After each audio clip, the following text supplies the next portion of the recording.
बिल्कुल अकेले पड़ जाओ।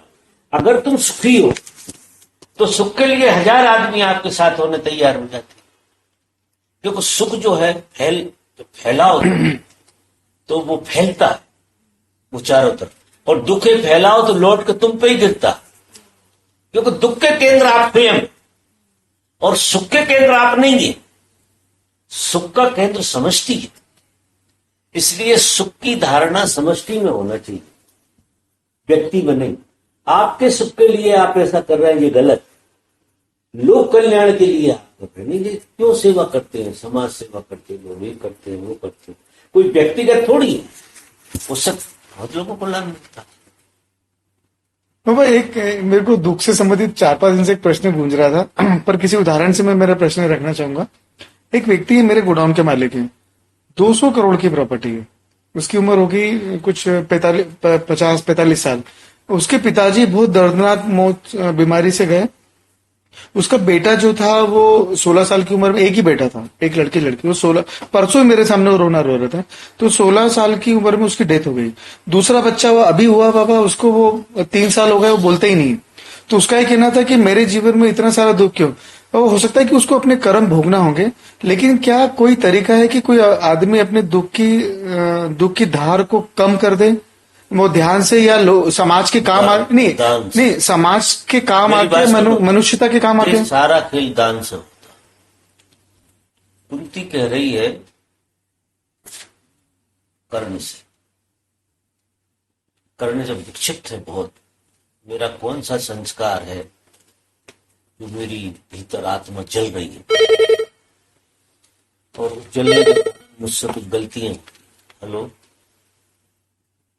हाँ, मैं वो ये कह रहा था यार, वो MR5 में देखो ना कोई चीज। हाँ, वो अपनी रेंज में हो तो फिर अभी शाम के टाइम पर रख लेते अगर तुम कहो, या कल जब भी आप फुर्सत में हो। ठीक है, तो मैं अपना समय निकाल के आपको कॉल करता हूं। ठीक। तो वो कह रही है कि पाप का जो क्षय है और ये भीतर तुम्हारे कसाय बनती है, इसका सिवा दान के अलावा दूसरा उपाय नहीं। आदमी को दान करना चाहिए। अब इस आदमी के जीवन में जो दुख है वो दान का ही अभाव। ये जो अंबानी वगैरह और ये लोग मजे में रहते हैं, ये धन के कारण नहीं रहते, ये दान के कारण रहते। ये जितने भी पैसे वाले लोग हैं वो पैसे से सुखी नहीं है, लेकिन उन्हें कोई समझ बैठ गई है दान की। और दान से क्या होता है कि बहुत सारे कर्मों का क्षय होता है। उससे बाबा वो निर्जरा होती है, दुख निर्जरा होती है। नहीं, वो दान का भी ओशो का मैंने एक जगह पढ़ा कि एक होता है कि मैंने दान दिया, नहीं वो अलग चीज नहीं, वो समझ तो आता ही नहीं है। वो दान करने का आनंद जिसे आने लगे, दान करने का आनंद जिसे, दान कोई ऐसा थोड़ी है कि जता के दे रहे, दान करने का। और दान कोई धन का अकेले का नहीं होता, ये और ख्याल रखना। ये तो मालूम नहीं। अकेले धन को आप दान से मत जोड़िए। दान तो बहुत चीजों का होता है, वो जैसे चीजों का दान, सेवा होती है, भाव होते हैं, प्रेम होता है, बहुत सारी चीजें होती हैं जो दान में कही जाती। अकेले धन को ही दान में मत लीजिए, बहुत सारी चीजें। मनुष्यता के काम आना या किसी की सेवा करना, ये भी दान में आएगा। पर उपकार, परोपकार, दूसरे का उपकार, वचन मन काया, मतलब दूसरे का उपकार मन से, वचन से और काया से। मन से भी उपकार कर सकते हो तुम, किसी का सक्षम नहीं हो, वचन से भी उपकार कर सकते हो, काया से भी उपकार कर सकते हो। पर उपकार वचन मन का है, जे आदमी के स्वभाव का हंस जैसा करते हैं। अगर परोपकार आपका मन से, वचन से, भाव से होता है तो आपके भीतर पूरी निर्जरा हो जाए। ये विधियां हैं पूरी की पूरी, तो फिर उसको भोगना नहीं पड़ेगा वो इस तरह से, बिल्कुल नहीं भोगना पड़ेगा, वो निर्जरा हो जाती। क्योंकि ये जो शुभ चीजें हैं ये अनंत गुणी हो जाती। आप जरा सा काम कोई शुभ करते हैं, वो तिनका जो है ना, तिनके के बराबर शुभ काम भी तुम्हारी बहुत बहुत चीजों को निकाल देता है। पाप का इतना बड़ा दंड नहीं मिलता जितना पुण्य का लाभ होता। जगत का ऐसा नियम है नहीं जी, जगत तो इतना पाप से भरा है कि जी आदमी पाप में गड़ जाता, लेकिन प्रकृति ने नियम दूसरे बनाए कि पुण्य का जो जरा सा अंश बहुत काम करता है। तो जिन लोगों के जीवन में जो दुख है ना ज्यादा, इनमें आप पक्का मानो दान का भाव। जो कृपण लोग धन इकट्ठा कर लेते हैं, हाँ, साले किसी के काम नहीं आते। तो ऐसे लोगों के जीवन में धन भी दुख ही देगा। जैसे 100 करोड़ की आसामी है, 500 करोड़ के 5 लाख रुपए महीना किराया था, दुखी है बाबा। हाँ, लेकिन अगर तुम्हारा 1 महीना का किराया नहीं आया तो डिग्री कर देंगे। तो हाँ, अब वो ये नहीं सोचेंगे कि जी बेचारे की मजबूरी है और ऐसा है वैसा है। मतलब मेरा कहने का मतलब धन से ही अकेला नहीं, आपको प्रवृत्ति बदलना पड़े, परहित का सोच बनाना बहुत जरूरी, क्योंकि मनुष्य ही एक अकेला प्राणी जो दूसरे का हित देख सकता। पशु पक्षी तो नहीं देखते। बराबर। पशु पक्षी पेड़ जितने भी जीवन है, जहां जहां भी जीवन, वहां ये प्रथा नहीं है। मनुष्य को एक गरिमा दी गई क्योंकि इतना बुद्धिमान है, मनुष्य को एक बुद्धि दी गई है कि वो अपना काम तो निपटा ही लेगा, क्योंकि उसके पास बुद्धि है। जैसे पशु क्या करते हैं कि उनके पास बुद्धि नहीं है, तो दिन भर वो रोज वही काम करते, रोज खाने का ही खेल ढूंढना। लेकिन आदमी ऐसा नहीं है कि रोज खाना ढूंढे। आदमी अगर चाहे तो एक दिन में महीना भर का खाना ढूंढ लेता। एक दिन में, एक दिन कमाएगा वो और वो महीना भर खा सकता, सिर्फ खाने की बात कर। इतनी बुद्धि है उसके पास। आज जैसे यहाँ आदमी बैठा है इंदौर जैसी जगह में, वो चाहे तो 1000-2000 रुपये रोज कमा सकता। जी हमारे यहाँ एक ठेला वाला ये फल लगाता, बहुत दिन में लड़ाई झगड़े होते थे, वो कमाता नहीं था, रिक्शा विक्शा चलाता। फिर उसको जो अकल आ गई कि थोड़ा ऐसा कर, वो जो है 5000 के फल बेचता, 15,000 कमाता। पत्नी भी मजे में हो गई, बच्चे भी मजे में हो गए, खुद भी इज्जत की जिंदगी जीने लगा, दारू वारू भी छूट गई उसको, तो वो अभाव में दारू पीता था। अभी वो साला पैसा भर रहा है उसे, तो वो दारू वारू बंद हो गई। अब अबे भी एक आदमी 1000 रुपया महीना भर रोटी खा सकता। आज अगर वो रोटी अकेली खा ले तो 1000 रुपया में एक महीना खा सकता। अब पक्का मान, यहाँ इंदौर में मिल जाएगी रोटी। बाबा एक आदमी अगर 50% बेईमानी का जीवन जी रहा है और 50% दान भी कर रहा है, तो उसका क्या? हाँ, सभी लाभ। अगर 50% बेईमानी कर रहा और 50% दान कर रहा, तो 100% बेईमानी तो नहीं कर रहा ना। तो वो मुसीबतें उस पर कम आएंगी तो सही, लेकिन ऐसी नहीं है, कम आएंगी।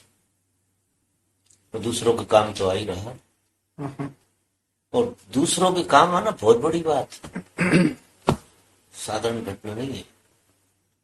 अपने लिए तो कुत्ता बिल्ली भी यार अपना जीवन, स्वार्थ का जीवन तो पशुता का जीवन है, जो अपने लिए जी रहे हैं। और जो दूसरों को जीते वो सच में ही जीते।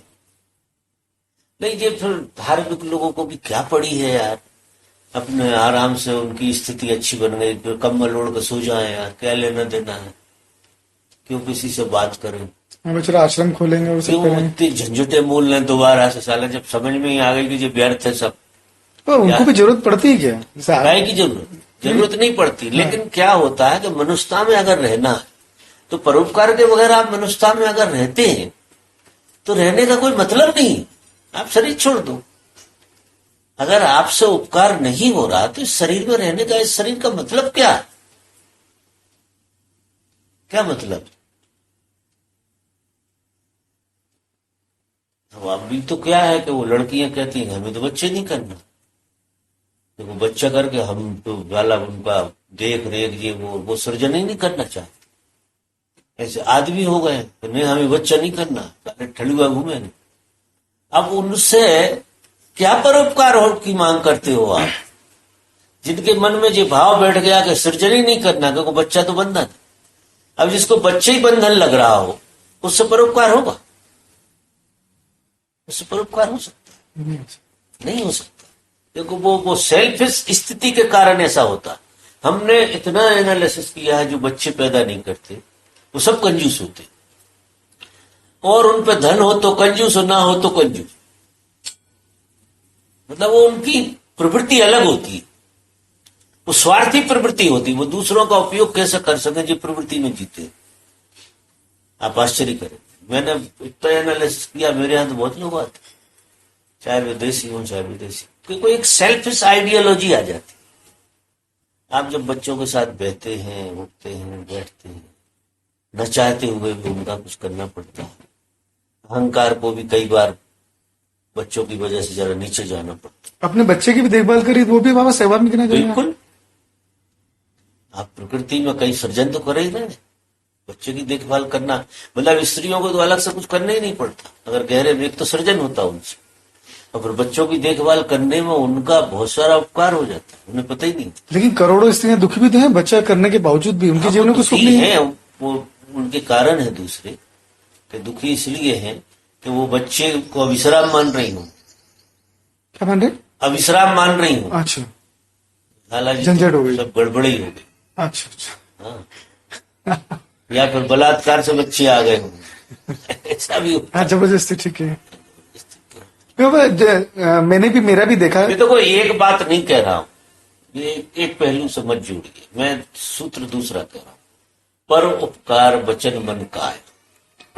आपको अगर स्वस्थ रहना है, मन वाणी से आपको मजे में जीना है, तो आपको ये प्रवृत्ति में जीना पड़ेगा। वो अहंकार रही थी, अपनी अस्मिता को छोड़ के अहंकार के देखिए, दान करने जाओ तो अपने भूल ही मत रहते करो, सीखोगे तो सही।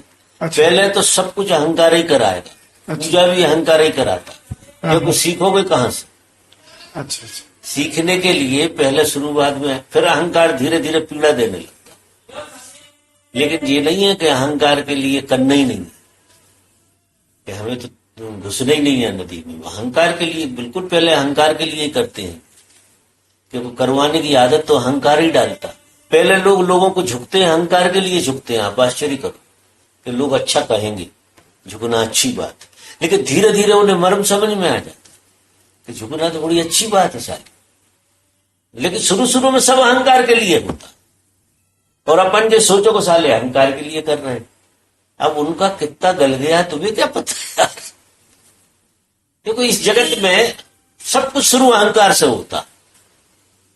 इस जगत में बिना अहंकार के कुछ हो नहीं सकता, ये पक्का मानना। लेकिन अहंकार में से रास्ता नहीं करता।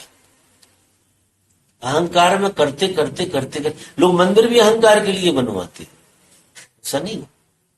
लेकिन यार उन्हें कोई ना कोई लाभ तो मिल ही रहा है ना कहीं से। धर्मशाला खुलवा देते लोग, अहंकार के लिए खुलवाते निश्चित, लेकिन कितने लोगों के काम आती है यार वो अहंकार। तो एक आदमी मंदिर बनाता है अपने किसी भी स्वार्थ के लिए, अहंकार के लिए, लेकिन लाखों लोग उस मंदिर पर आके अगर उनका कुछ काम होता है तो वो जो काम हुआ उसकी शेयरिंग में उससे इसका कटता। अच्छा, उससे कटेगा इसका, मुझे अहंकार में फिर ज्यादा दिन टिकेगा नहीं। देखो, लेकिन शुरुआत अहंकार से ही होगी जी, ख्याल में। नहीं, अहंकार में क्या नहीं टिकेगा बाबा? अहंकार से सब जो चलेगा ना, जो दूसरों के लाभ में आएगी चीज, उससे अहंकार कटेगा, अपने आप ही कटेगा। हाँ, वो तो एक किसान भी किसानी से मेहनत करके कमाता है, उसमें भी अहंकार होता है। लेकिन वो सृजन में काम तो आ ही रहा ना लोगों, एक सृजन की व्यवस्था तो है जाने अन्य, तो फैला तो रहा। ये भाव तो है कि मैं, हाँ, फैला तो रहा। भाव उसके नहीं होते हैं, लेकिन जाने अनजाने तो उसे उसका भी लाभ ऐसा है। तो वो जो तुम कह रहे हो बात वो सही है, लेकिन वो है मतलब दान का भाव। जहां जहां तुम दुख ज्यादा देखो, दान का भाव। अपनों के लिए, पराओं, अरे अपनों को ही करो यार दान, पराओं को बात में करो। जो ये नहीं करा अकेले धन से, अकेले धन की बात। तो बिजनेस में भी किसी को अगर दिक्कत हो तो भी ये फार्मूला अपनाएगा। सब फार्मूला, मेरे केस में भी फार्मूला कहाँ है? सब किसी के भी में फार्मूला काम, क्योंकि वो तो जीवन की रीढ़ है, काम आने ही वाला। इसके पहले को जरा कुछ खिला दो, पतला हो गया थोड़ा मोटा। मैंने कहा था बोले थोड़ा दे दो यार, तो मना मोटा मना करने की।